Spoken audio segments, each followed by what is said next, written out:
Hello दोस्तों, नमस्कार। RP Hindi कहानी में आपका बहुत बहुत स्वागत है। और कहानी का पूरा आनंद लेने के लिए वीडियो को लास्ट तक देखना, और कहानी पसंद आए तो प्लीज़ चैनल को सब्सक्राइब और वीडियो को लाइक ज़रूर कर देना। कजरी के खिलखिलाने की आवाज़ शकुंतला देवी के कानों में पड़ी तो उनकी बाहों पर बल पड़ गई और वे यूं ही बड़बड़ाने लगता है फिर किसी आते जाते के साथ बात करने में मशगूल हो गई है।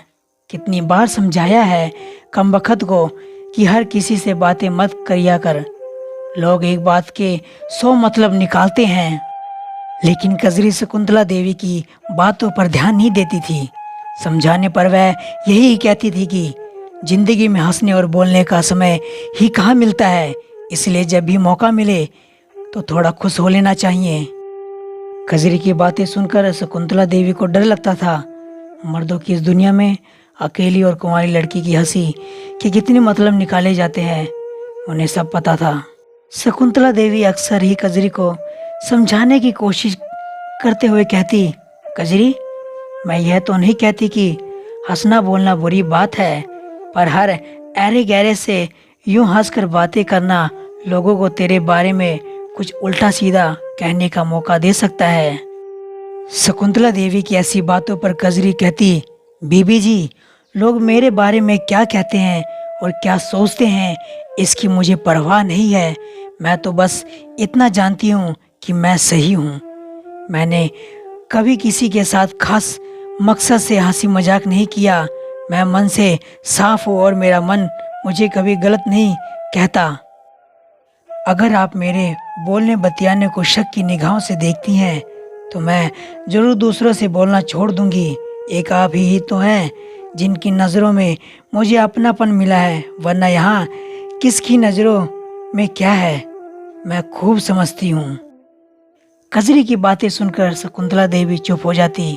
वे उसे जमाने की ऊंच नीच समझाने की कोशिश भी कर सकती थी, लेकिन कजरी पर इसका कोई असर नहीं पड़ता था। वह हर समय हंसती खिलखिलाती रहती थी। 5 साल पहले शकुंतला देवी इस मोहल्ले में आई थी। उनके पति सिंचाई महकमे में अफसर थे। उनके 2 बेटे थे, दोनों लखनऊ में रहकर पढ़ रहे थे। कजरी को उन्होंने पहली बार तब देखा था जब वह उनके पास काम मांगने के लिए आई थी। पड़ोसन ने उन्हें बताया कि कजरी को रात में पुलिस पकड़कर थाने ले गई है।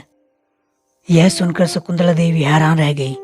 पड़ोसन ने बताया कि जिस घर में कजरी काम करती है उसके मालिक अनिरुद्ध शर्मा रात 11 बजे के आसपास घर आए थे, तो उन्होंने मेज की दराज खुली पाई।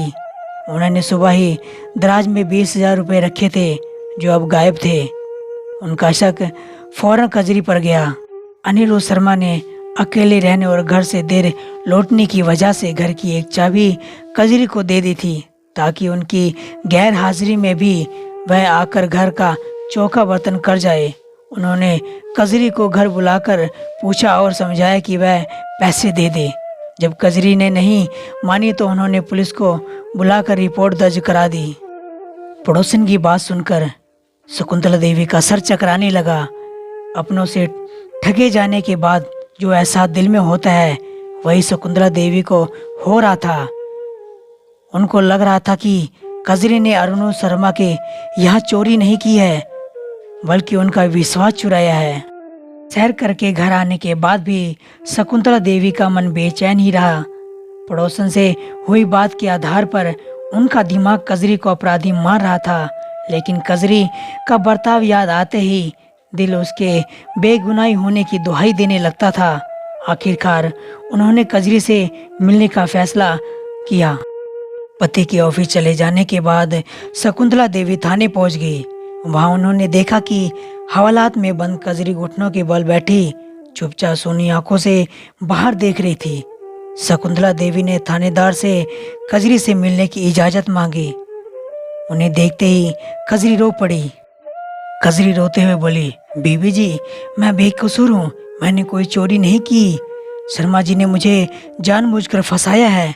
शकुंतला देवी कजरी को चुप कराने लगी। रो मत कजरी, चुप हो जाओ, मुझे पूरी बात बताओ कि आखिर माजरा क्या है। कजरी ने शकुंतला देवी को बताया, बेबी जी, शर्मा जी मुझ पर बुरी निगाह रखते हैं।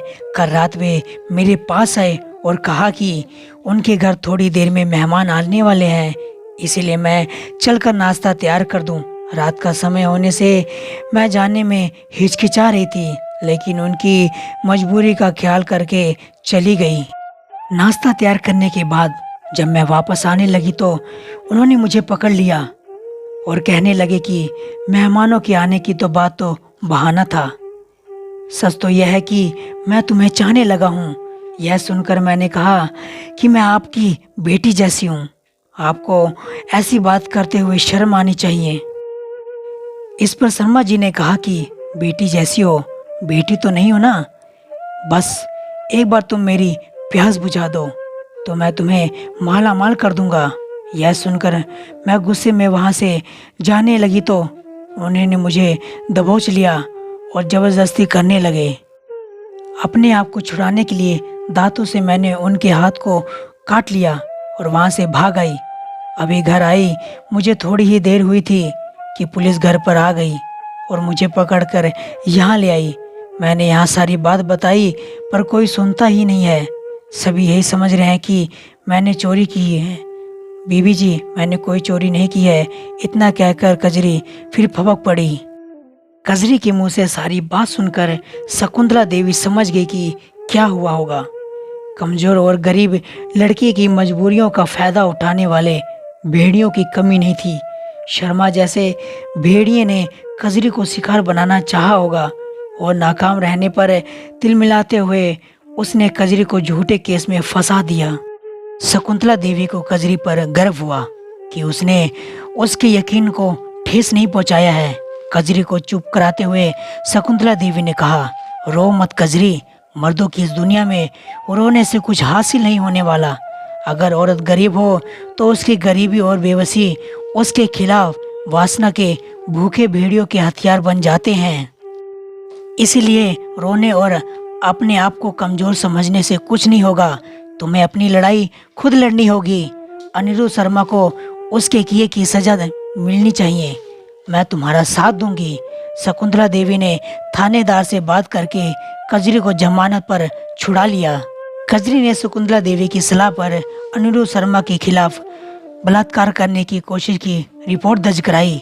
कजरी की रिपोर्ट के मुताबिक पुलिस अनिरुद्ध शर्मा को पकड़ने के लिए निकल गई। सो दोस्तों, आपको एक कहानी कैसी लगी मुझे कमेंट बॉक्स में ज़रूर बताना और वीडियो को लाइक कर देना। और ऐसी ढेर सारी कहानियाँ सुनने के लिए मेरे चैनल को सब्सक्राइब कर देना और नोटिफिकेशन को ऑन कर देना। बाकी मिलते हैं अगली कहानी में। अभी के लिए बाय बाय।